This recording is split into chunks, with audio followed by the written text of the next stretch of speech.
All right, guys. So we're still making progress on the old Mac 512, hopefully.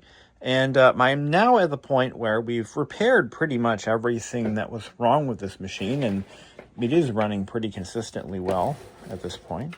But we need to fix this battery box. Now, I already have a new battery on order, so that's not an issue. This terminal is a little bit damaged from the original battery that was there for, gosh, only knows how long. I am going to now repair this terminal. I have this piece that broke off, and I think I can actually make this work. So we're going to use solder, but I have to remove the terminal from the board. This is actually kind of a best case scenario because we still have the terminal intact. It didn't completely melt away as they often do. So I'm going to desolder this terminal from the board.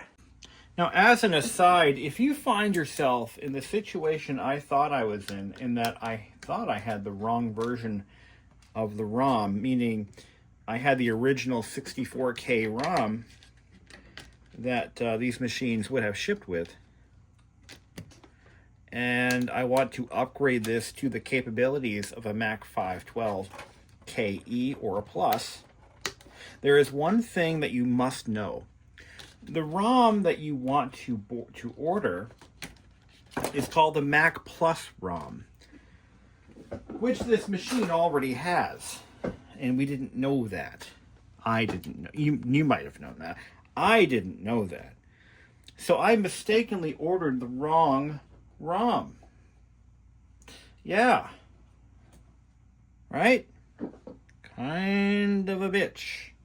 So, yeah, so that's what happened there. We may need to actually remove the whole battery holder. Now that I look at this. And by we, of course, I mean me. I may need to remove the whole battery holder. But we have to make the repair to this terminal outside of the battery holder, so it can't be installed. So let's try to melt this solder here. There she goes. Okay. So that should just come right out. Yeah. Okay. Did it re-solidify? Yeah, it did. Still hot though.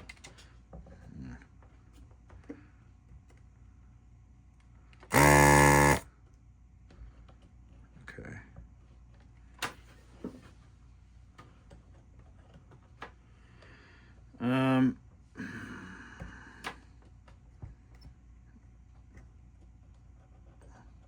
Just don't let it. There we go. Yeah, that whole battery holder has got to come out. Now, there is a, you can't buy these battery holders anymore. At least not new. They're kind of hard to come by. So what you're basically forced to do, if you're in this situation yourself, is you have two options. You're going to do either what I'm doing right now, where we're going to try to rebuild or repair the battery holder, which I think will be doable. We have enough material to work with. The other choice you have is a little less sexy, and it involves replacing the battery holder with, just a battery with some leads. And again, it's not the choice of a new generation, but it may be the only option you have. I'm trying to, there we go. Plastic welding is a thing you can do to put this back in like that. And we're gonna just remove only enough material to get the job done.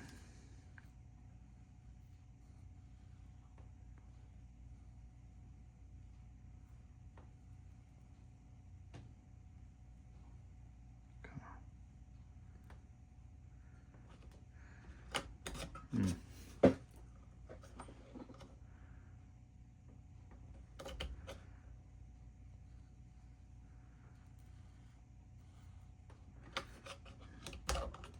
don't like doing this.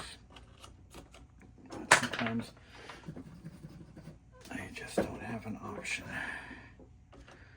So yeah, we're going to do some plastic welding to get this all done.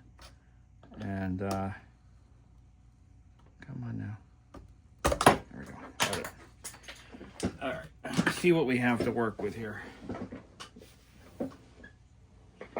I like to keep things kind of original or as built when possible, which is why I'm going to put some real effort into this one. And I understand what you're thinking. I mean, this machine, there's nothing original about it. It has been modified and hacked and blown apart. It's completely, it is nothing like it was when it was new anymore. So yeah, about that. So that all being said, I don't want to alter the appearance, the functionality, or some of the original features if I don't have to. And I consider the battery holder to be kind of an original feature. And again, I think it's worth I think it's worth saving. I think it's worth going through the hassle and the effort of doing all this work. Now, I was fully prepared to recreate this entire terminal. I was actually looking into what that might involve. And I don't think I have to, because it looks like all I need to do is kind of sand away some of the plating on this and resolder this tab, or just not resolder, but solder this tab in place. A proper solder joint is a wonderful thing, and you do want to get it nice and hot, and you have to sand away some of the original plating that's on there. Hold on a second. I have some sandpaper right here. So what I'm going to do is I'm going to just sand this really well.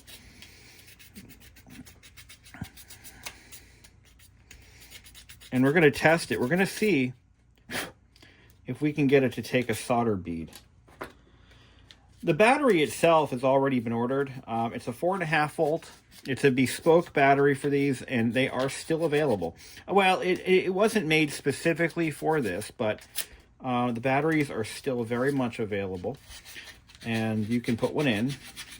Just here's the thing: if you're going to store your machine for any length of time unused, or just if you're going to use it, just periodically check on it and make sure that battery isn't leaking.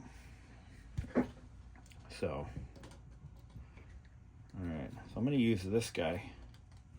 First of all, will it take a solder bead? All right, so we're going to do this at 700 Fahrenheit.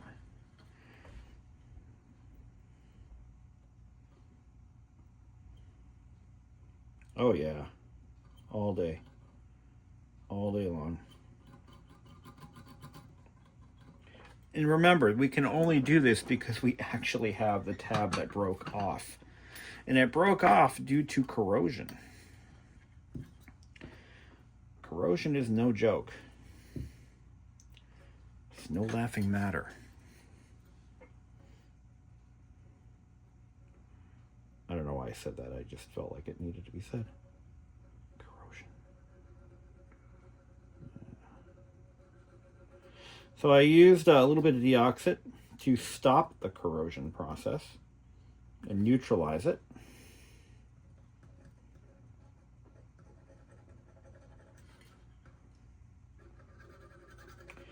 And we're actually plating this, by the way, with solder. That is a thing you can do. Yeah, this isn't taking it. Not quite like I had hoped. Yeah, let me suck that up.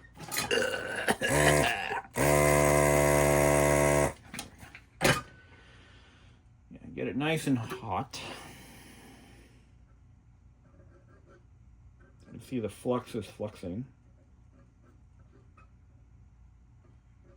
But you got to get it nice and hot, nice and juicy. All right, let's try a different approach here.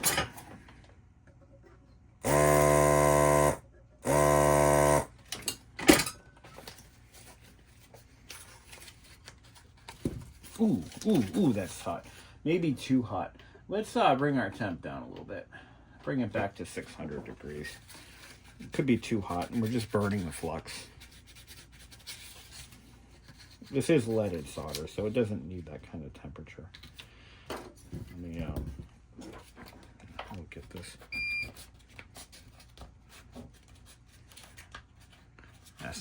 What am I doing? What am I doing?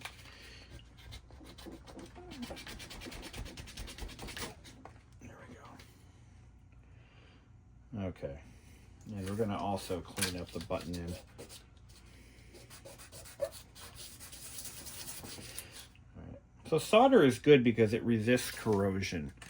It does a pretty good job of it, actually. And what we want to do is we want to get this to a point where we can kind of swing it over and get it lined up. Oh, that's in the wrong direction here. That may not be doable with this rig, but we're going to certainly try. Yeah. Unless somebody's got a Mac Plus analog board with a good battery, a good battery socket. All right. So let's plan this out here. So what I want to do is put a little bit of solder on this button right here, just to kind of coat it. I might need a little extra flux. It might help a little bit. I've had this can of flux for 18 years. I've had it that long. But flux don't go bad. All right, let's try a little bit of flux. Maybe we can get some better coverage on this little terminal here. They're actually, the correct way to do this, I believe, is to tack weld it. And you can actually buy battery tab tack welders. They're a thing you can purchase. And they are mightily effective. So, see if this helps us out. Gotta get that nice and toasty.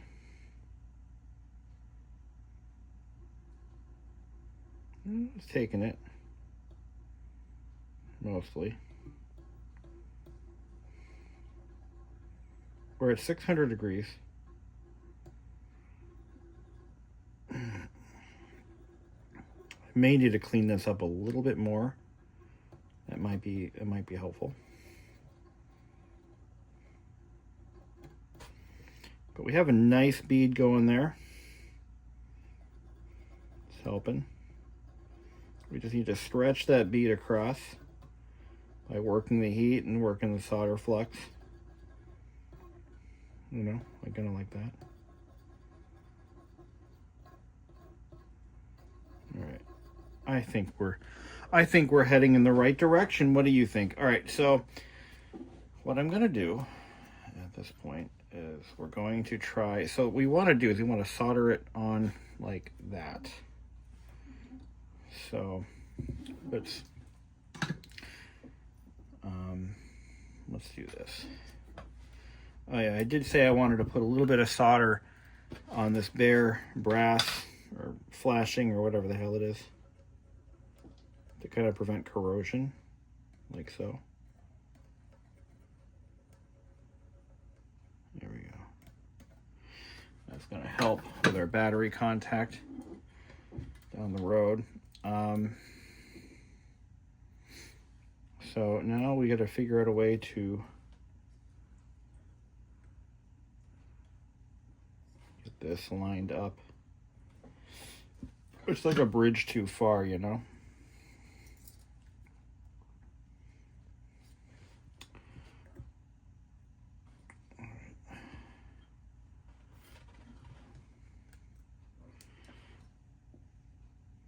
See, that's kind of what we're going for right there.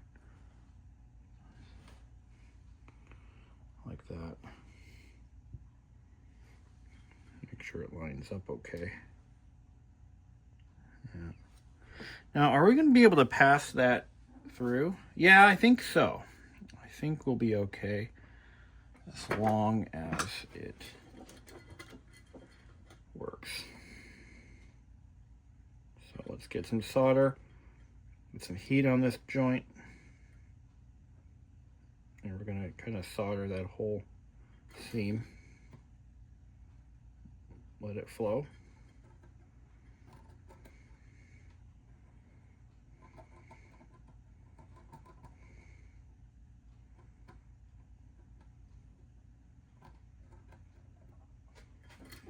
And there you go.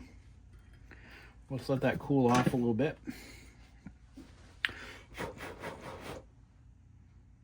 It's very hot. It's very, very hot. The alligator clips will help sink some of that heat away.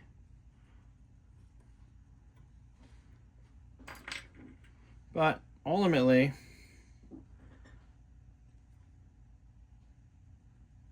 I think it'll be all right.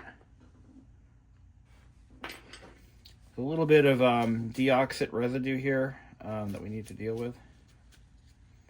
And we are missing there's tabs that clamp onto the battery box. Those are missing.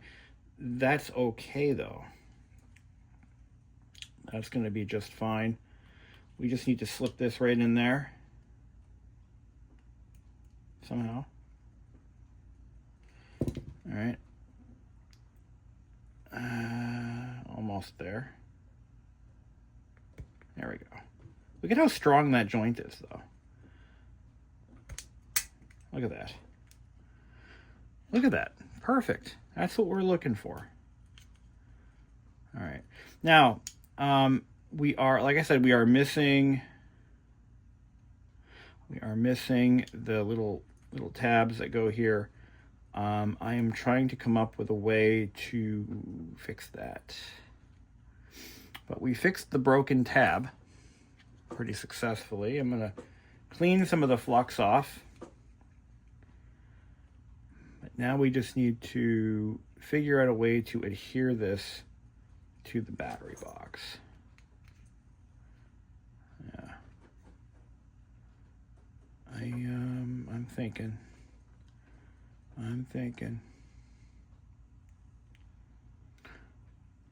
So it's going to stand off from the board like so. It's going to have to take some punishment. Glue isn't going to do the job. It's not going to hold. I thought about the glue idea.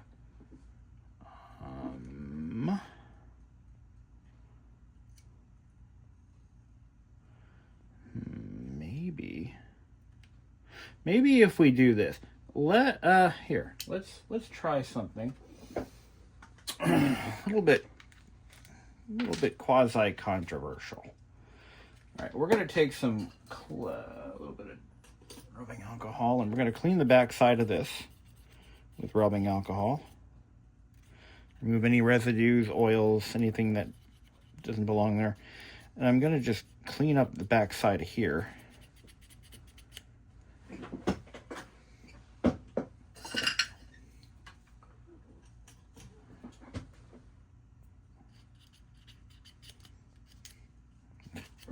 Never buy these off Amazon.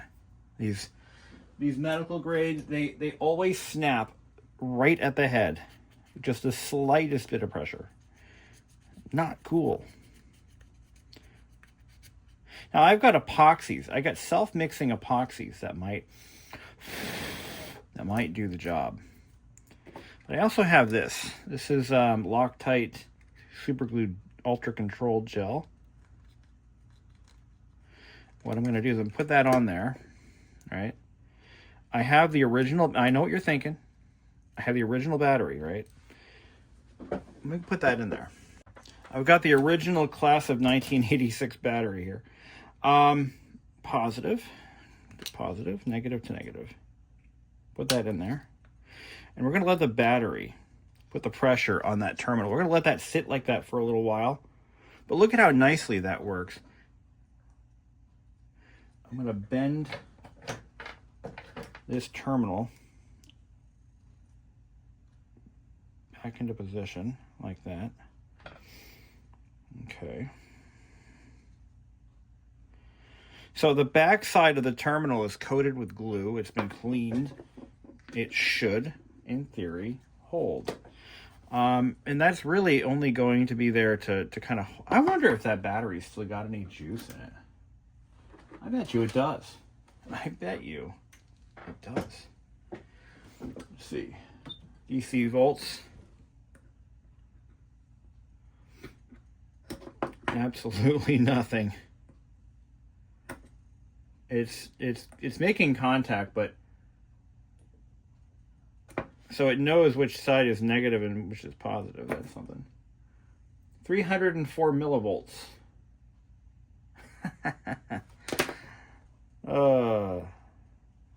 So you're telling me there's a chance. All right, we're gonna let that sit for about an hour. Let that adhesive do its magic.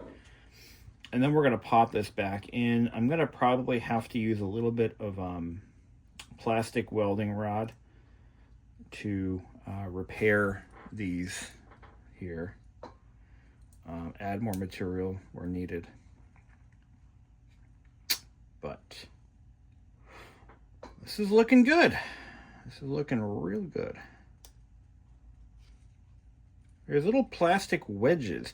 So they put little plastic wedges in here. And they oh, wow. Huh.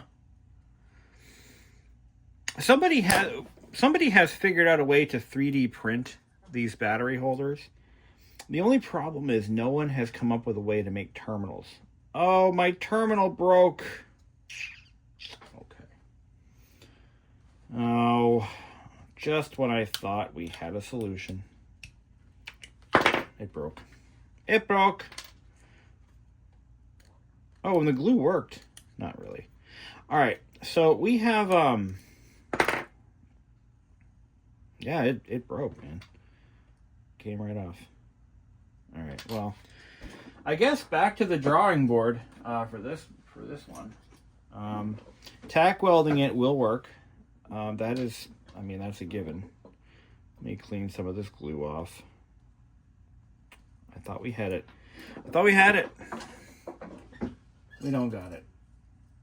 See, my end goal is to have a solution where the battery can be removed and nothing has to be fussed with. Nothing has to be messed with. It just works.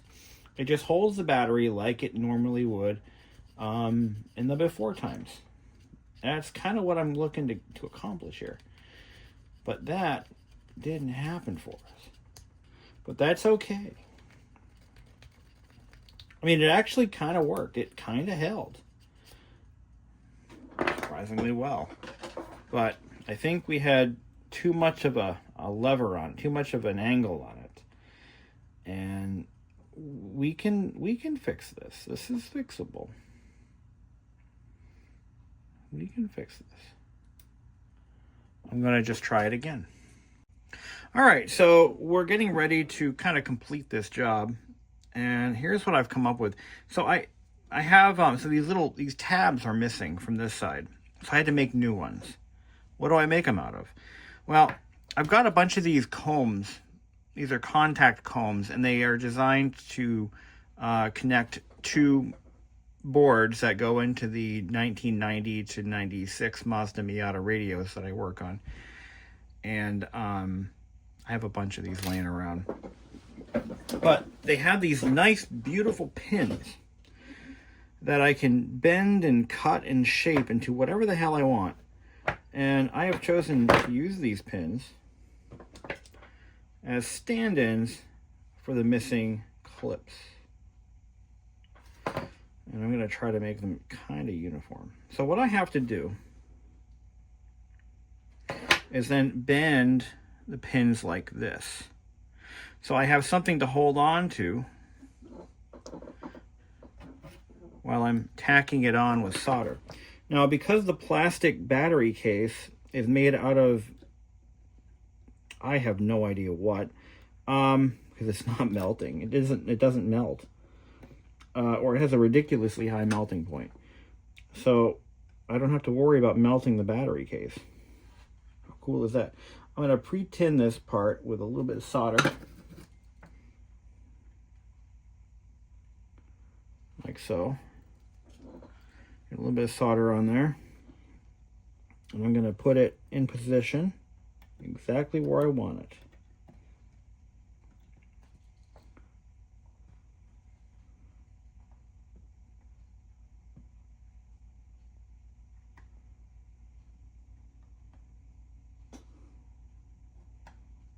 Like so.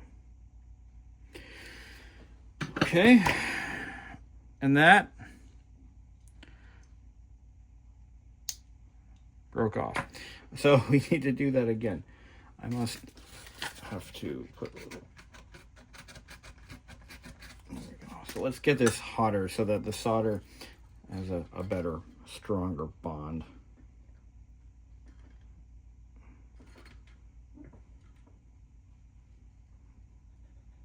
Like that. Okay. And I'm going to straighten this out. This got all crooked. There we go. So we're going to put this back like so. Sometimes you got to be creative, you know?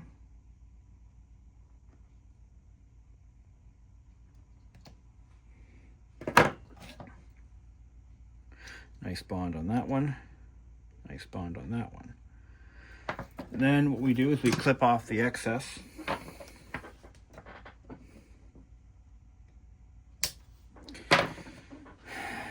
It's not beautiful, but it's what we can do. I could think of a few better ways to do this. And the battery fits nicely.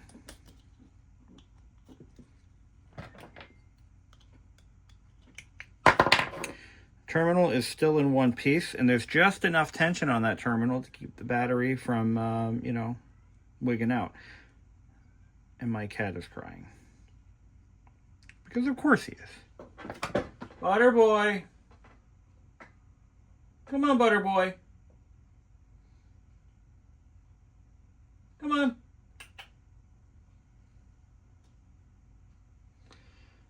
No, he's not coming. Oh, here he comes. What's the matter? What's the matter, buddy? I heard you crying over there. Hmm? What's the matter? What's the matter? What's the matter? Oh, he's so cute. You want to say hi to everybody? He just said hi. He literally just... Okay. All right. So here's the thing. So this is no longer falling off. But if I put a little bit of pressure on it, it's going to want to tip backward. And we don't want that either. So how do we correct that? How do we solve for X? I just thought of a way. But it requires the drilling of holes. Oh, I just thought of that. Okay, what I could do is drill a small hole and make a C-clip. I'm going to do that. I'm going to do that right now. Let's take these off. Ah, that's the missing puzzle piece. Let's take these back off. We'll just kind of do that there. Nice bead of solder across. And what I'm going to do, I'm going to go and I'm going to mark off 2 small dots with a silver marker. We're going to drill 2 holes, one there, one there. And I'm going to take some more of those little pins. I'm going to make a C-clip that goes in there. It solders to the back side of this. Let me go get my drill. Here we go.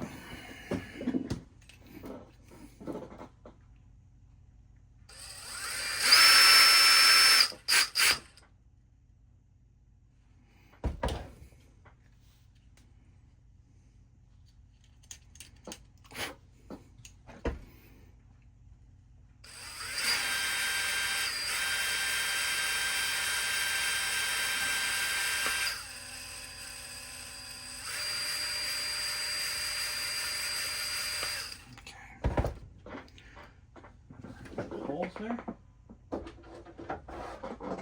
Take a little blade.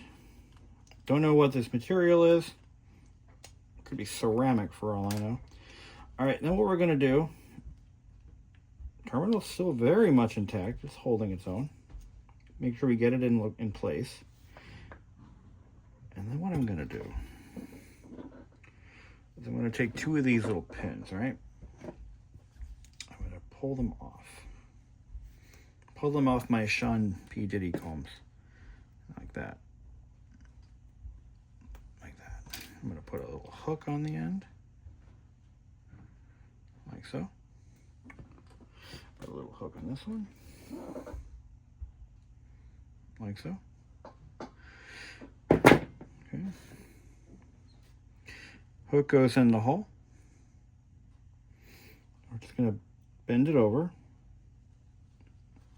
like that. All right. And then, okay. Battery, I got to put a battery in there so that it has some tension. Get it in place. All right. Okay. Then I'm going to need to hold that in place with something. How about this?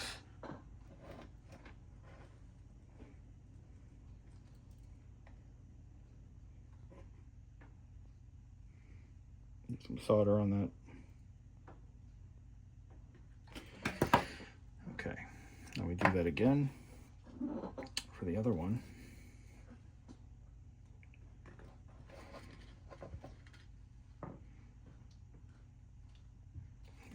So,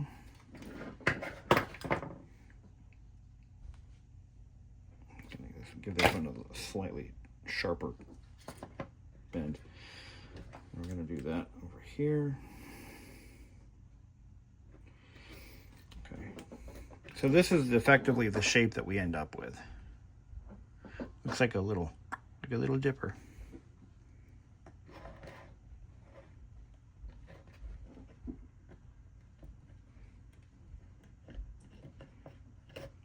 Well, it might help if I put this right. Here we go.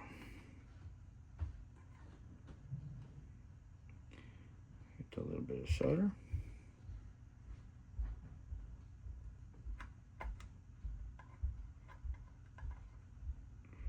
Like so.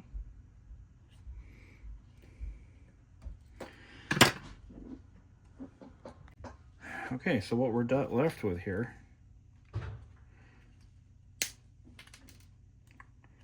more or less a permanent fix for our battery terminal. So it no longer gets pushed in, and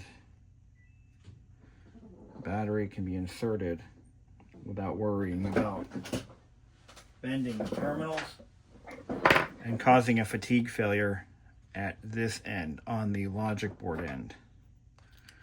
So I can insert the battery with impunity. What do you think about that? I think it's cool. So,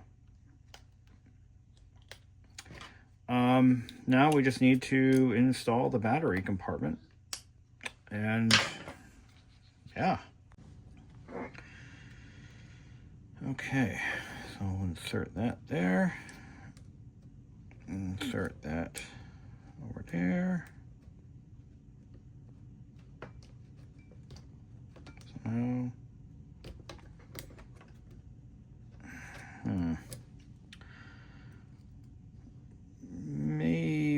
necessary to remove the little wedges that they put in there, those little clear plastic wedges. So what they did is they put these little wedges in there, okay? And then they took a hot iron and just singed the ends of these nubs. And the problem that we face here is there's not a lot of material remaining for us to singe. There may not be enough. I think there's enough. So we'll put those little wedges back in. And let's see if I can figure out the orientation. Yeah, you know what these are? Oh my. These are zip tie ends. That's literally what these are. So the factory used the ends of zip ties to, because you can see the teeth. So they were recycling stuff off the factory floor. Oh, that is so clever. That is, I gotta say, that is remarkably clever that they did that they thought to do that. Oh my. I can't get that one in. Let me see about the, let's see, put this other one here. So, there's that. And, yeah, you can see there's little ridges on the ends.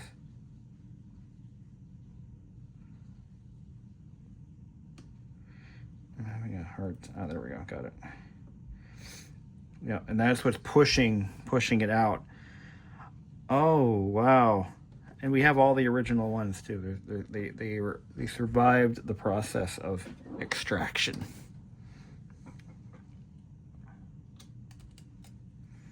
Crazy. But yeah, whatever material this box is made of, it has a very high melting point relative to everything else. Yeah, that battery's in firmly. And yeah, look at that.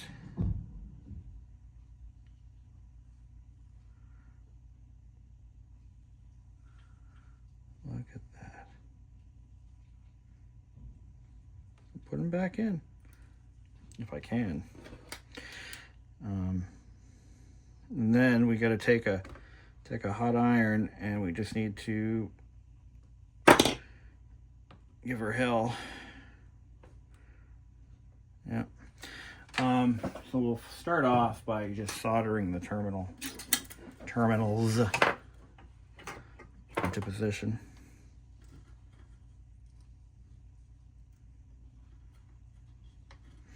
You don't want to get it too hot, because you don't want to undo all the work we just did.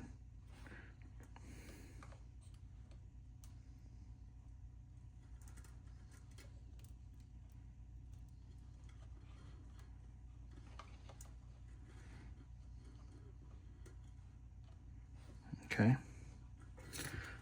I want to fill the holes, but that's all right. There we go. Everything is holding up. The battery is actually here to absorb some of the heat.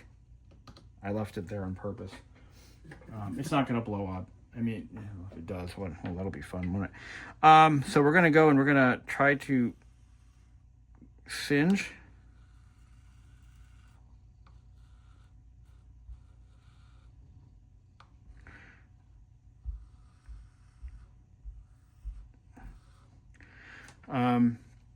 I may actually take some of this plastic rod and we'll just kind of add to it. I only have gray, I don't have black. But we don't want that battery box breaking off. There we go.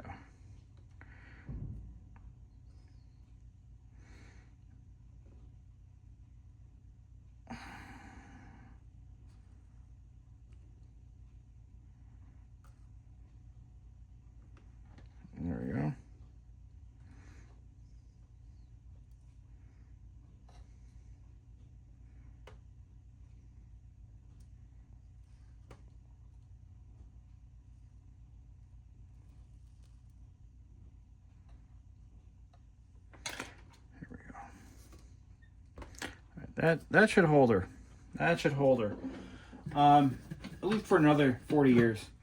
You know, think about that for a moment. This computer will be 80 years old.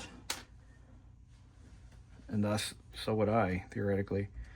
The next time this has to be fixed. Wishful thinking, right? But yeah, this thing is already 40 years old. And our terminal's looking good. It's got a little bit of spring to it. Yeah.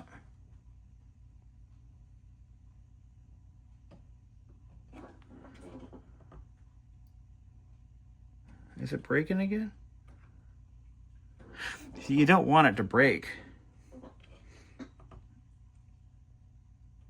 while it's assembled. That would be tragic. Yeah. A new battery has been ordered and we will install that. I don't need to do a video on battery installation, but here is the original one. Guys, this battery is at least from 1986, 87, give or take. This is, I remember this is what energizers looked like when I was a child. I remember these very well. But this is the, what is this? The number 523. And these are not hard to find. They are currently very easy to get. But I don't suspect the inventory is that new, just because they're very specialized and you just don't see them in anything anymore. So I'm going to do some geometry correction while it's apart. I think the screen's a little too wide. And this is a, what's the slug? I think it's a hex. I can't really see it. It's a hex.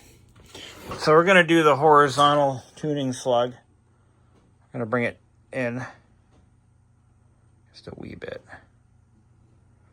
Yeah. Just a little bit. Remember, this board has been replaced. Yeah, it's not at its factory setting anymore. We can bring the vertical up a bit, right? Is that also a hex slug? So these tuning slugs literally are exactly that. It's maybe a ferrite core or a ferrite screw that threads up and down through the center of this coil here. The rudimentary, just the analogness of the analog board is staggering. This voltage adjustment, we won't be touching that, but we can adjust the height. It is okay. That one uses, and by the way, you have to use these special alignment tools. They're designed to not interfere. Two things: they're not supposed to interfere with the action of the slugs, and they're also designed to not conduct electricity. Very important. There we go. So there is a formula. Hold on, let me pull that up. There is actually a procedure for aligning the analog boards on the Compact Macs. You know, there was a really well written article on this that I used to follow. I cannot find it. But there's a couple of things I've noticed. So I have it on maximum brightness right now, and it's a little overdriven. So we can set the cutoff. We can tone that down a bit. That uses it looks like a square. No, that's a, can I use this?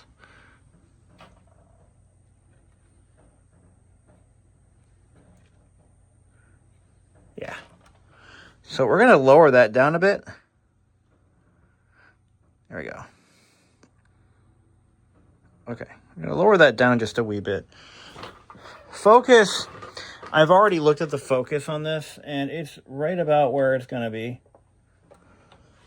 But we're going to just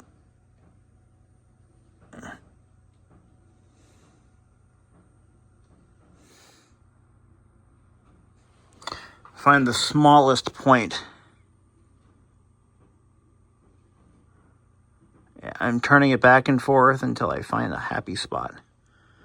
That's going to have to do it. So at full brightness, so you don't want it overdriven. So when you start seeing what are called scan lines or raster lines, you don't want that. But it looks like the height and width is just about on point. We did bring the sides in a little bit. I think that's perfect. It looks good to me. Now, when I bring the brightness down, of course, the image quality will improve. Blooming. I remember that as being an issue. But what I was going to refer to is that the top section is a little bit... There is no adjustment for that, at least not technician-facing adjustment for that. But it's just going to have to be. I think that's going to be all right for the purposes of this project. I do want... Let me take a look at that focus again. Okay. Yeah. All right. Yeah. It was a little off. You got to find a happy medium. You want to look at multiple points on the display and kind of get somewhere in the middle. This display does have a lot of hours on it. So it has some burn-in. It's not a spring chicken. It's 40-odd years old. Analog board's been replaced, but the CRT I don't believe ever has been. Now, if my kitty jumps on this chair, he will probably zap himself, so I better shut this off. But let's do a quick... Wait a couple seconds. Once it warms up, it's hit or miss. You get those bars. But if I turn it off and on again, it works. I thought I had a solution for that. I'm going to try one more thing, and then we'll call it good. Since I'm here, and why not, I am going to check the analog board voltage output. I watched a little instructional video on how to do this. I was looking for the written instructions, but no such luck. So you're going to be using the floppy port pin. Well, the correct pin number doesn't matter. It's going to be the third pin from the left. Should be 12 volts. And the fifth pin from the left is going to be 5 volts. And ground is ground. And we're going to be making any adjustments with the voltage adjustment screw, which is way over here. I'm going to try to get this on camera. I have never actually done this to a compact Mac. This is the first time I've ever tried this. First time I've ever felt I needed to. Just given all the trauma this machine's been through, I just want to make sure that even, of course, following a full recap, this isn't a bad idea. At all. This is a very good idea, following a complete system recap. I'm going to be using this guy right here as my pin. And I'm going to use alligator clips for the alligatoring. We've got our ground. I'll just connect that to the ground here. Let's see. But like I said, because this machine is so old, it's been recapped, tolerances and now all that can change and can be affected by a recap job very easily. Okay, so here's how we're going to do this.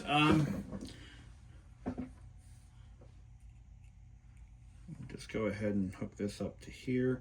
I kind of wonder how much loss we're going to be dealing with because of the alligator clips.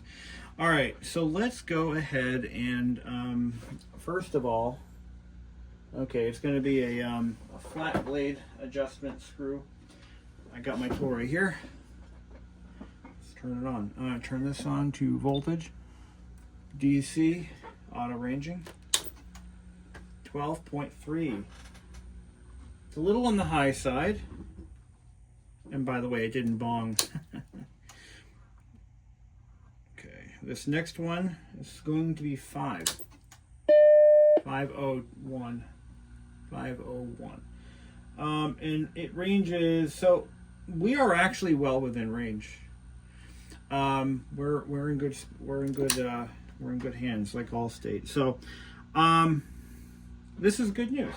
Okay, no adjustment needed, but it's good to know where things are. All right, let's see what she's going to do for us today. Here we go. We got the Bing of life. The Bing of life. So we know our voltages are in spec. Our display is close to where it needs to be. We've dropped the cutoff down a little bit so that it can't be overdriven. And once again, we know that board's been replaced, so we don't know that the last technician to be in there even checked any of those adjustments. We just know that it works. I think we're in a good spot. I really do. So I'm going to let it run for a few minutes while we do a little bit of cleaning. There's a little bit of residue right here. There we go. Got that off. That was bothering me. A little bit of residue from the label that was on there. I'm going to let it run for a couple minutes. And then we're going to just check a few things. We're going to shut it off. Yeah, that looks great. Obviously, we can't set any of the settings because we have a dead battery. So, but we can play.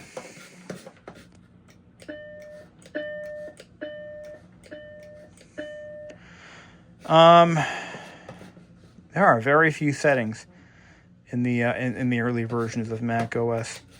You can speed that up a little bit. So this machine, you got to realize, this machine came out at a time when very few people had access or had ever used a computer, let alone a computer with a graphical interface. So much development went into this interface. But Apple Apple has been Apple since Apple, They just, in the absence of Steve Wozniak's input, they really did kneecap this model. The 128 and the 512.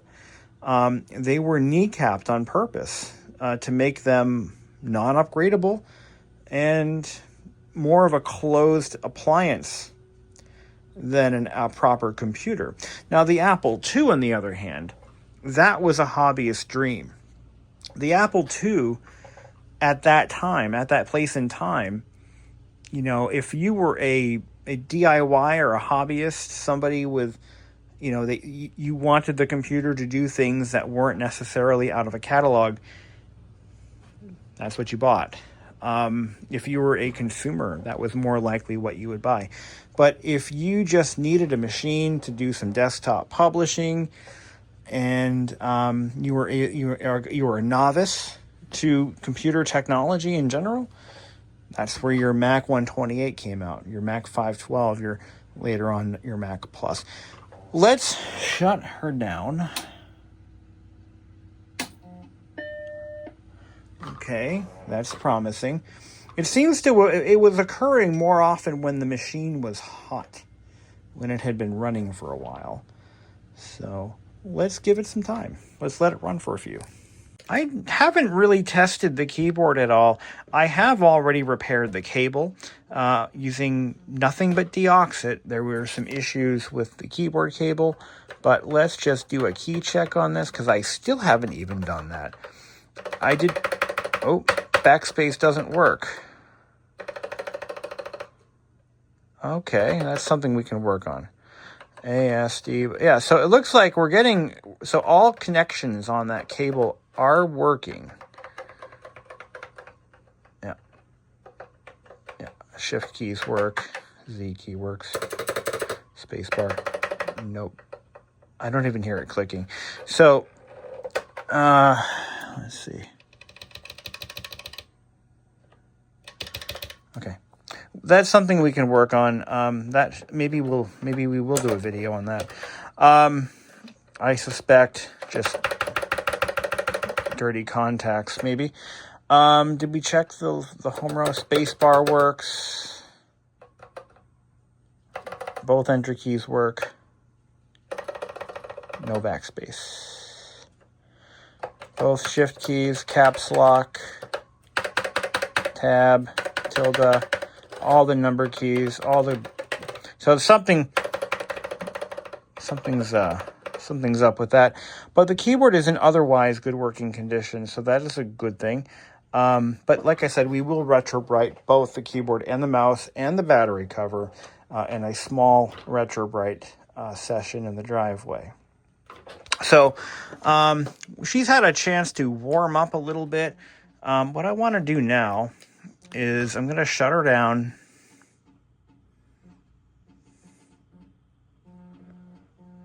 Now, when you shut one of these down, it does automatically eject the disk. Now, I'm going to power it off.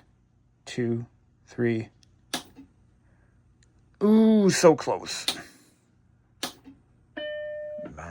That's just a bug of the machine. Not much we can do about something like that. That's just how she rolls. So I'm going to be okay with that. Now, if you leave it off for a bit, I'll show you what I mean by that in a second. So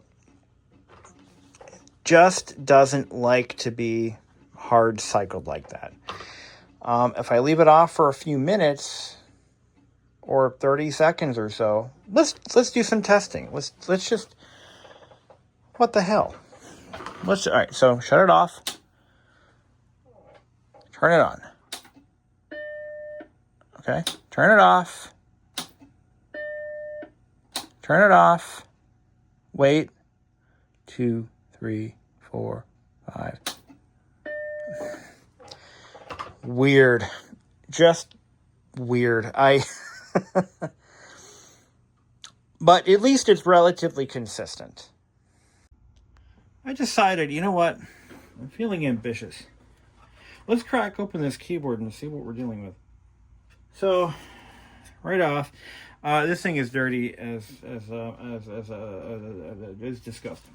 I'm gonna just blow the dust into a trash can. Let's start there.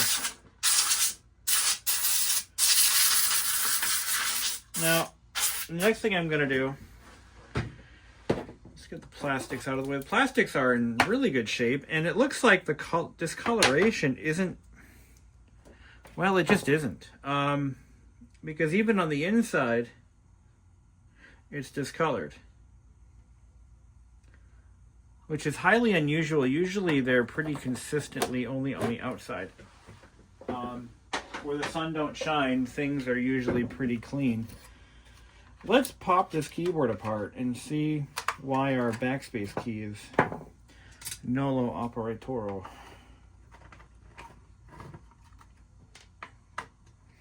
Final test 2, final test 3. This may actually be one of the first Mac keyboards ever produced. I have no way of knowing when it was made, but it was, could be one of the first ones off the line. How would we know? How would we know? All right, let's pop this board off. I think the board is supposed to just pop off. That may not be the case. No, I don't think it is. I haven't actually had one of these apart yet. The only reason we need to do this is because ours doesn't work. So,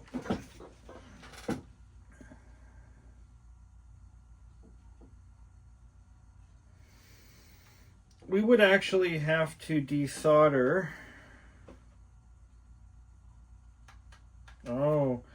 I think the backspace key switch is... Can I remove that just by itself? I think I might be able to. It's the only key that doesn't work. While we're here, let's clean our keys. Pop these off. These are definitely coated in nicotine. Some kind of teen. Yeah, these are pretty disgusting, I'll be honest. But our backspace key, I can see a crack on the key. Yeah, these smell... No, maybe not. They just smell old. Yeah.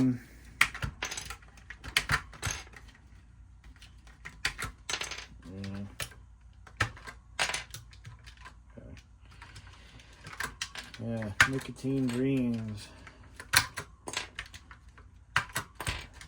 So this keyboard, to get this apart, we would literally have to desolder all of the switches, bitches. And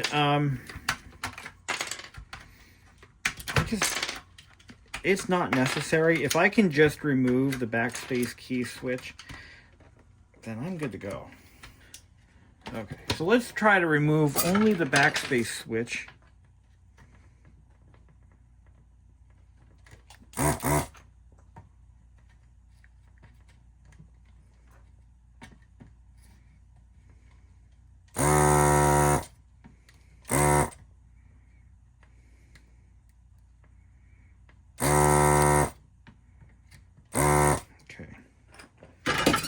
So to do that, is it loose? No, of course not.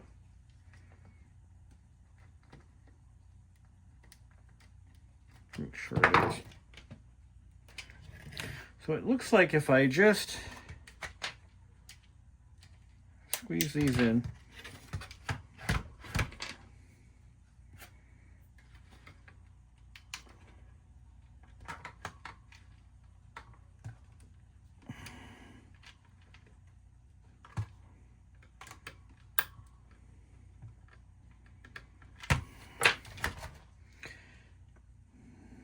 yeah, that actually should work.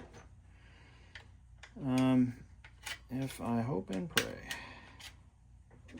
Looks like somebody might have already tried this before. How would you... Wouldn't that suck if I bought somebody else's screw up? If this keyboard were inexpensive, I wouldn't be so cranky about it. But because it's so expensive, you know, it's, well, yeah. I think I got it here. There we go. Okay, we've removed the switch. And now we take a look at how this switch goes together and hopefully make whatever repairs, clean it up. I don't believe these switches are designed to fully close a circuit. A lot of times that just isn't what they do. Well, let's take a look. Let's compare it to another switch. Multimeter.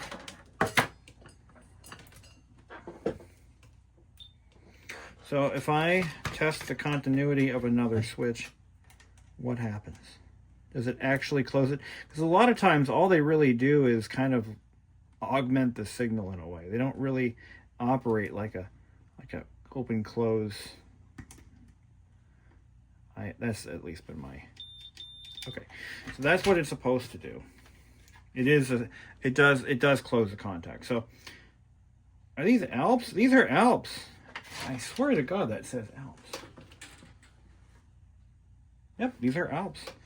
So you keyboard buffs, huh? Alps. All right, here we go. Okay. No bueno. All right, so that gives us the information that we need. It tells us that, yep, there's a problem. So to get this switch apart without further damaging it, looks like if I go like that,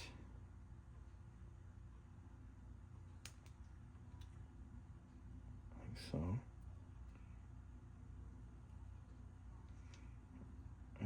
Maybe.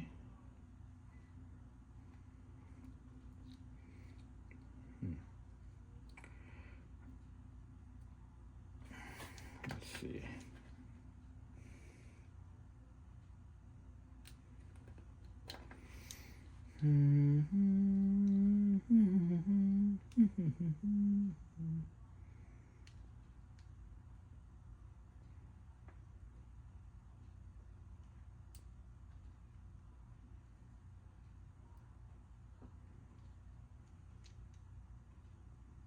Okay.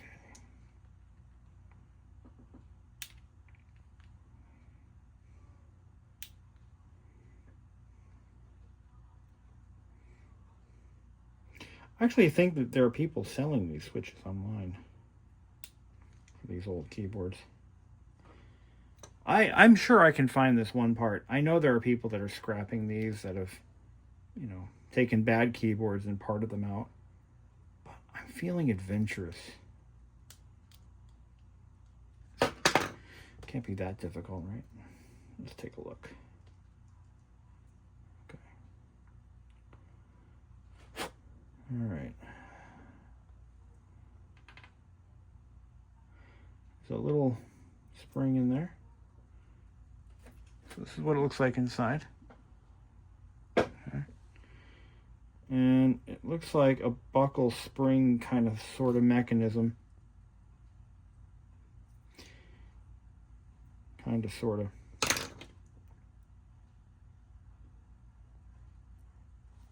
The electrical portion of this switch comes out.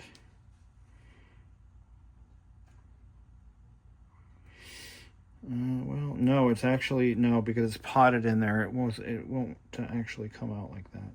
So I think if I just take a little bit of the air, and when I press down on that,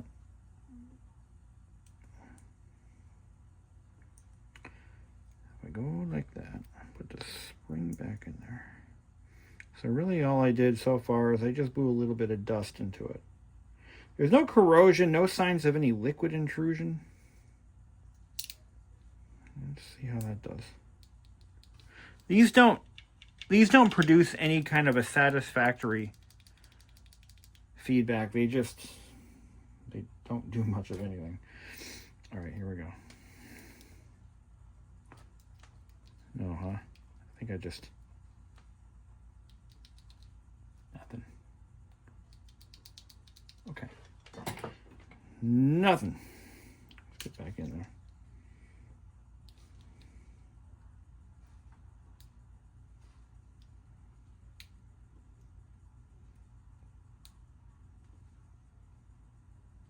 There we go.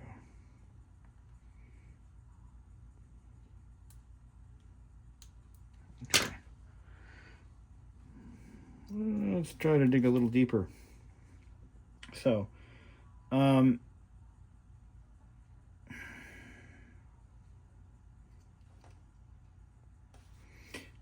that rubber seal come off, or is it really molded on there? Let's take a little bit of...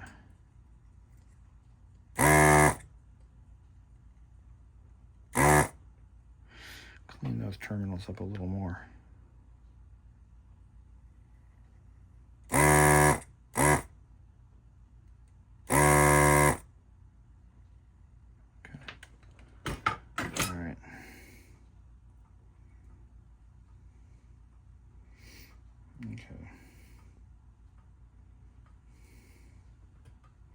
Ah, now we can get in there.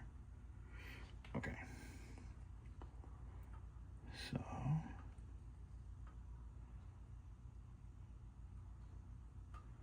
yeah, very interesting design.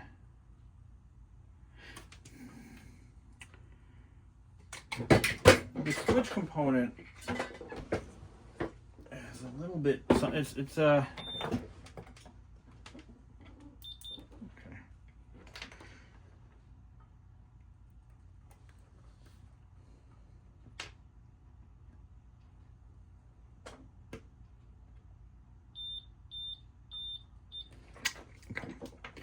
the switch is working. as it may seem. I'm going to just put a droplet, a little bit of red stuff in there, just a drop.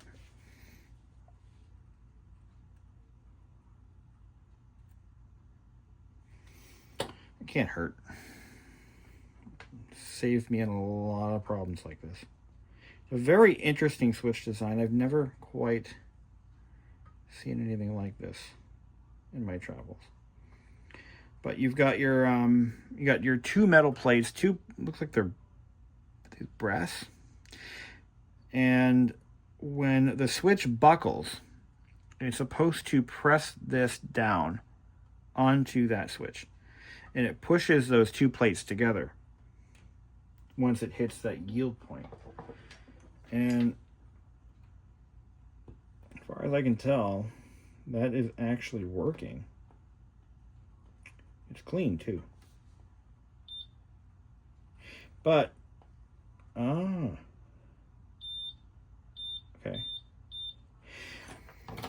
All right, so it's not the spring that activates it. It looks like it's going to be this slide. So when the switch is, so this is not a buckle spring like I thought originally, or a variant of that.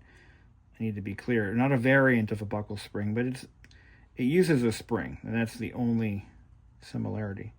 But when I press down on this plunger, it pushes that contact into. So this is a very simple, this could be a very simple repair. I'm going to, once again, I'm going to check those two terminals, or I could use these clips. I'm going to use some alligator clips. Okay. Now I'm going to clip onto here. Clip onto here.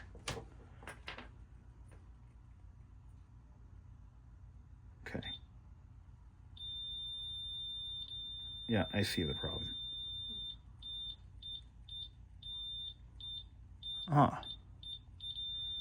Okay. What if I took this? So the issue was possibly a little bit of a contact dirt, some dust. If I pull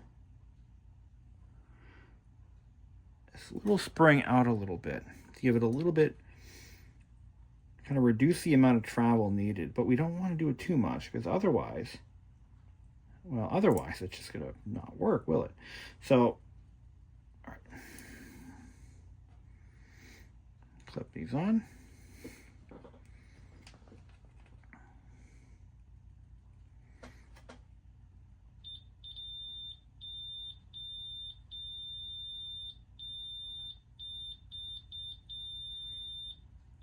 I think that's better.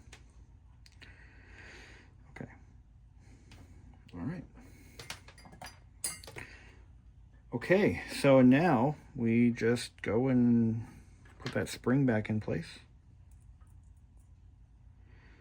And pop this guy back on.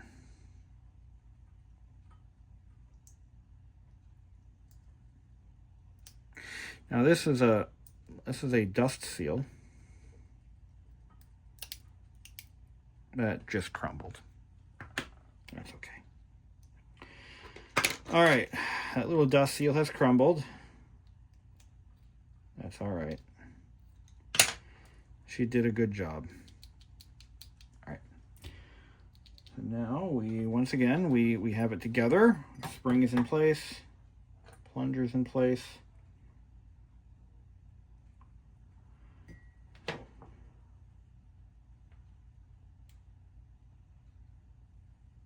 Backspace. Yeah, it's a little weak. Maybe not. Oh, that was just because the terminals were okay. Here we go. Oh.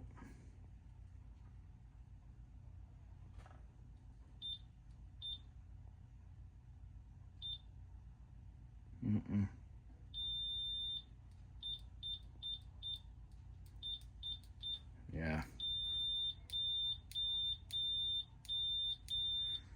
That's in a controlled environment here.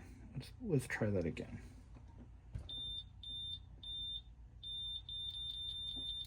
Yeah, I think we got it, guys.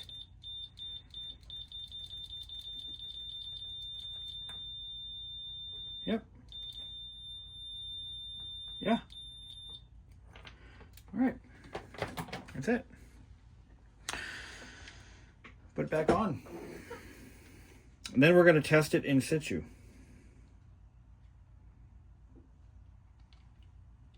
So this just snaps back in place.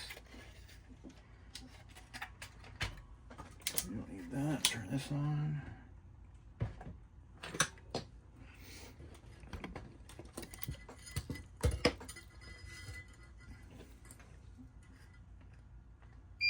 Okay.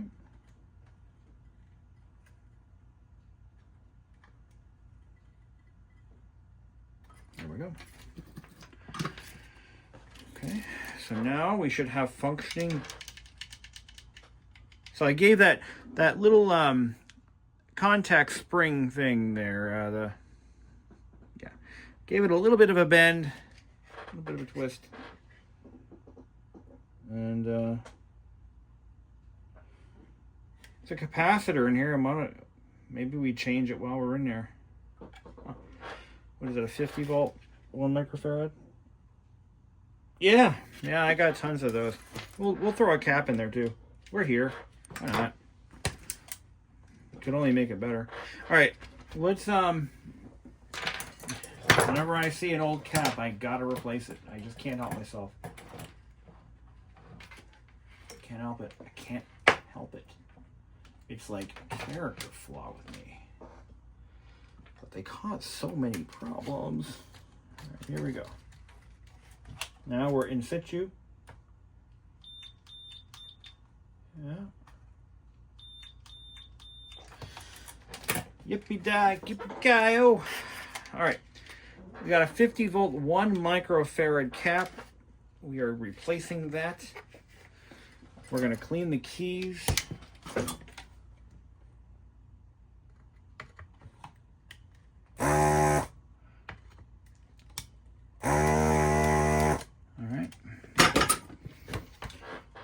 So this is an axial cap. We're gonna just put a radial in there. No biggie. Yep. Whenever I see an old cap, I can't just leave it there. I have to replace it. It's the law here. 50 volt 1 microfarad. Probably should. It may never fail, but now it can never fail. Well, or maybe no. We won't talk about that. Maybe it will. I don't know. Maybe it will, maybe it won't. Will he, she, won't she? Okay. Board is clearly marked for polarity. Let's get the spacing right there. Just like so.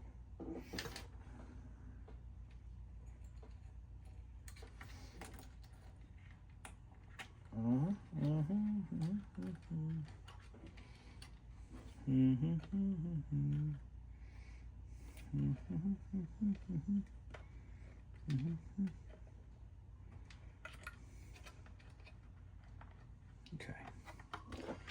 Now,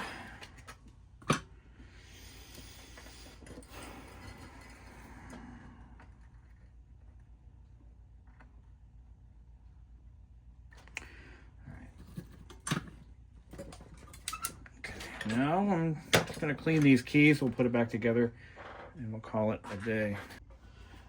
One of the tools I like to keep on hand for cleaning keyboards is a brush. Just an old paintbrush. Make sure you remove any loose pieces, springs, and things before you do this. But yeah, just take a little brush and just brush. Get all the crap out of here. Just like that. And that's it. All right. Now I'm gonna put these screws back in so that I don't forget. Do them now. And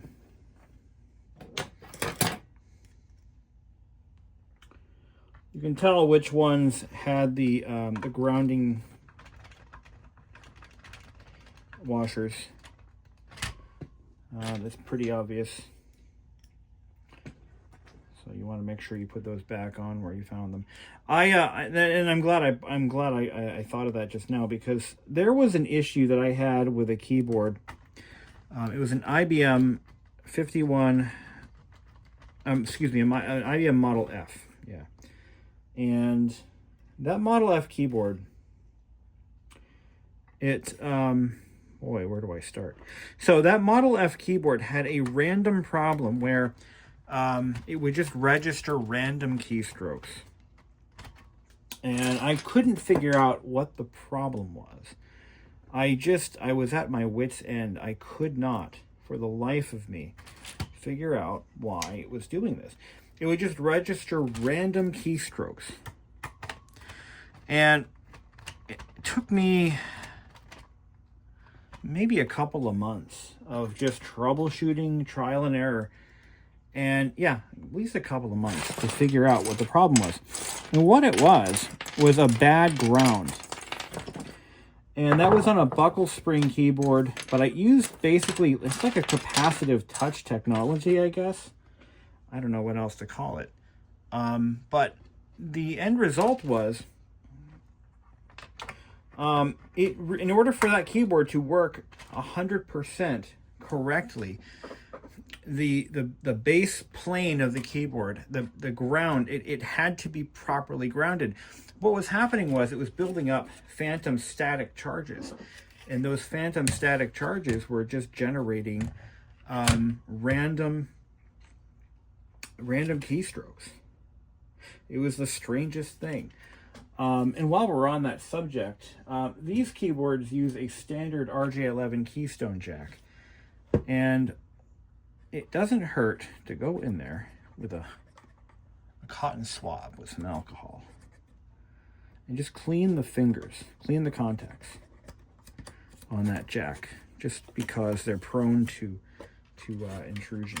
So this end of it's done. We now just need to wash these keys. Now I wash my keys in a couple of different things. I usually start off with a simple green solution.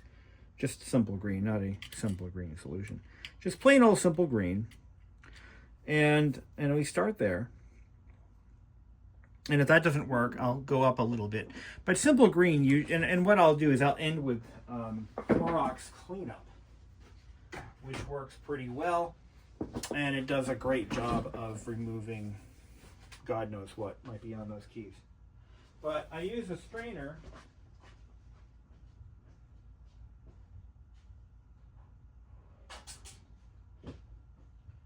So I use a strainer, colander, whatever you want to, sifter, sieve, whatever you want to call it in your town. We just take all our keys, dump them in, like so. And we're going to hose them down with boiling hot water after we spray them liberally with, in this case, I'm going to use just simple green. I've tried different cleaning products, but I find that simple green it also does a good job of removing nicotine buildup, which is it is a common issue on old computer keyboards back when everybody smoked. And yes, everybody smoked. Try explaining that to Gen Z. Yeah, you couldn't go anywhere without somebody smoking. Completely unrelated, but in one of the schools that I work in, we had this. Yeah, I can already see the dirt and grime just coming right off of these keys. It's just melting off.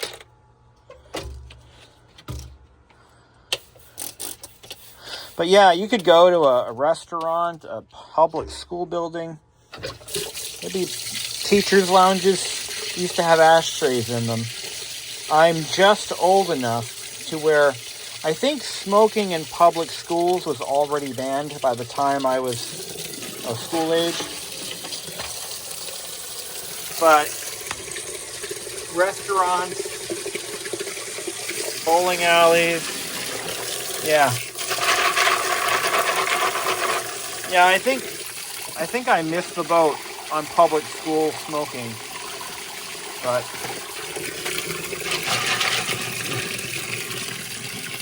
yeah, that's pretty much it. They're already clean. Should be no further cleaning needed. So, look at how easy that was. So this is how the keyboard shell turned out. It came out really nice. I don't think retrobranding it is even remotely necessary. I think it looks perfect the way it is. It was just very dirty. So this was washed with a magic eraser and simple green. The keys themselves came out amazing. And I'm going to look up this serial number to see how old this keyboard is. So let me go do that real quick. So the keyboard is all back together. I just decoded the serial number. It was made on the 34th week of 1984, which brings it to, hold on, between August 20th and August 26th of 1984, meaning that it is potentially, well, no. Okay, so this machine was made in September of 84. The keyboard was made in, yeah. I couldn't have accidentally bought one that was literally the same age. The question is, does it work? Now, it's going to do a bars, yep, just like I thought. What if I can't hit the reset switch from here, huh? Now, we're just going to have to live with that.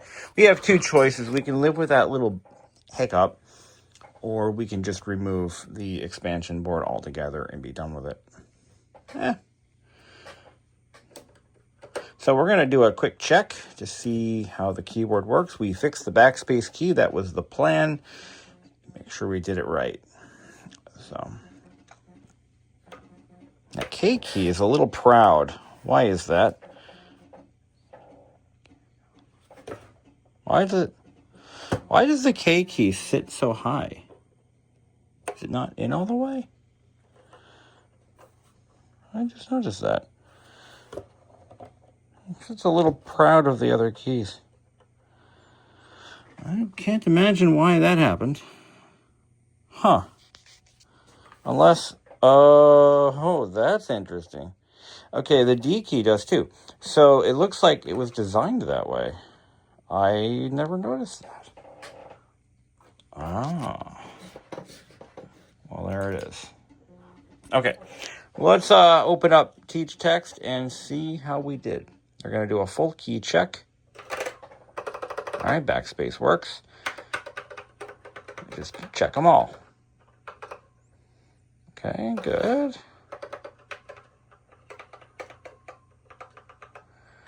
I didn't realize that that was a thing. And so far, everything looks good.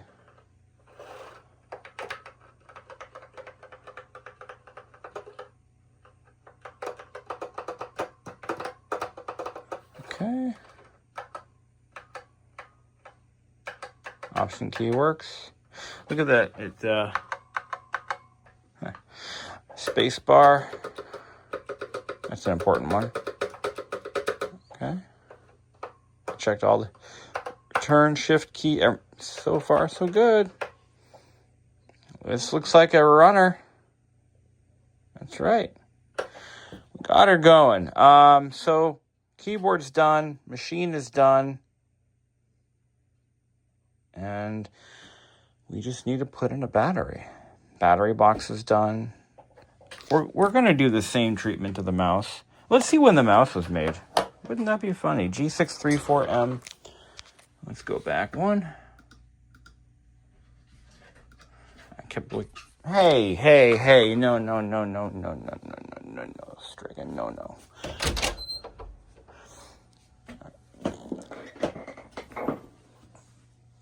see what we got here.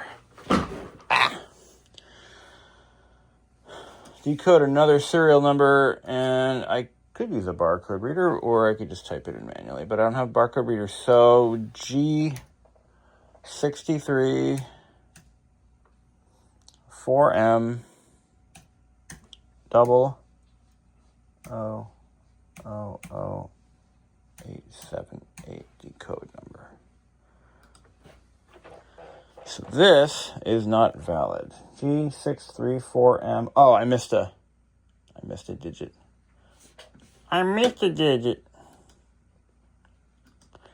All right.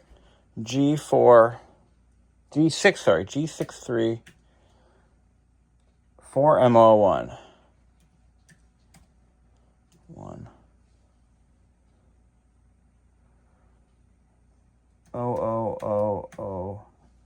878. Okay. That mouse was made in the 34th week of 1986. So this mouse is actually from a Mac Plus. Or it could have been a KE, but more than likely this mouse came out of an original Mac Plus. But that's okay. It's the correct mouse. And has not really that much button wear, but it's got some.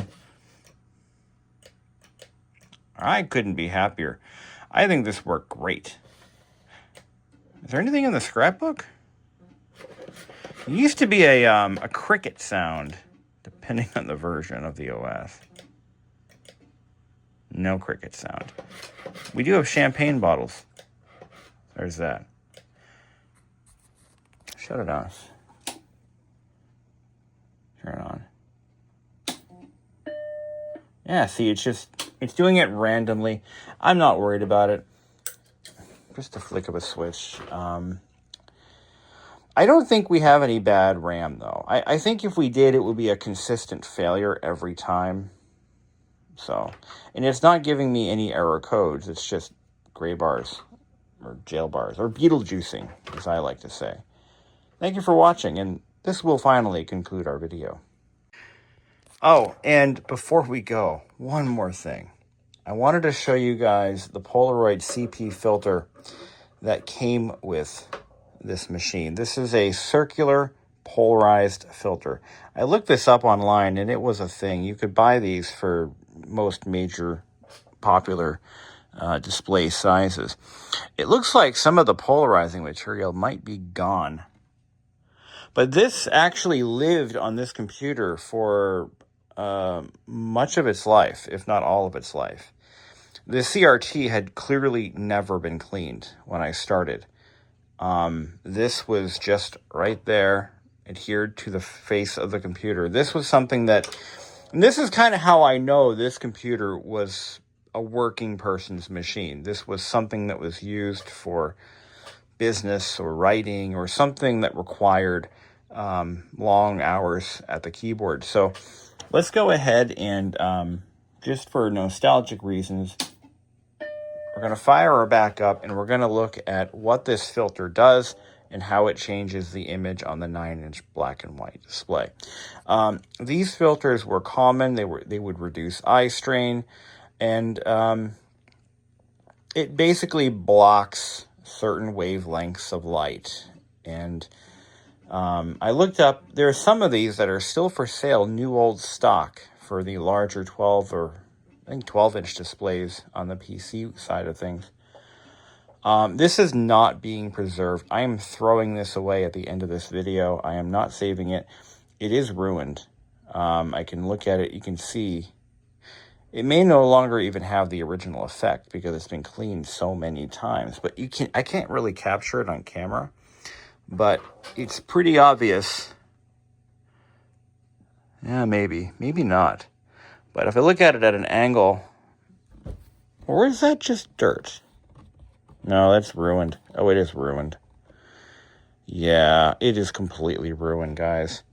This had a coating on it, an optical polarizing coating that it looks similar to what Apple was using on their, or still using on their laptop displays and their iMacs.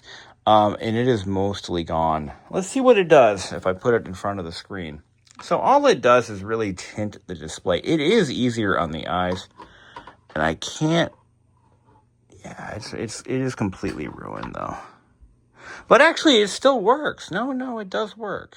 It does work.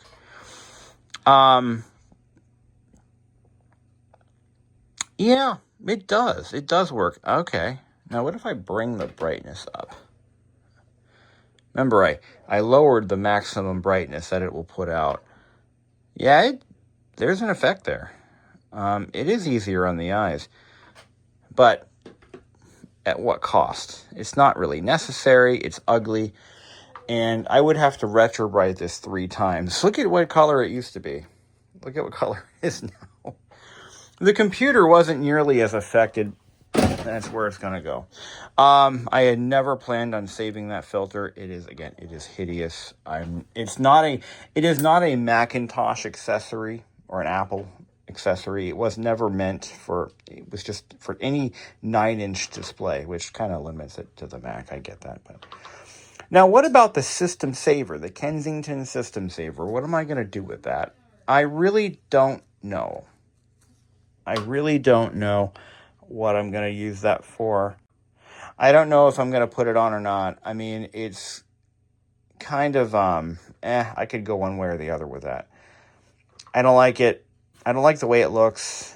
I want to kind of keep this, as it would have been out of the box. So that's my goal. Oh, it's playing nice with us now. Whatever. You're good. Okay. That's it.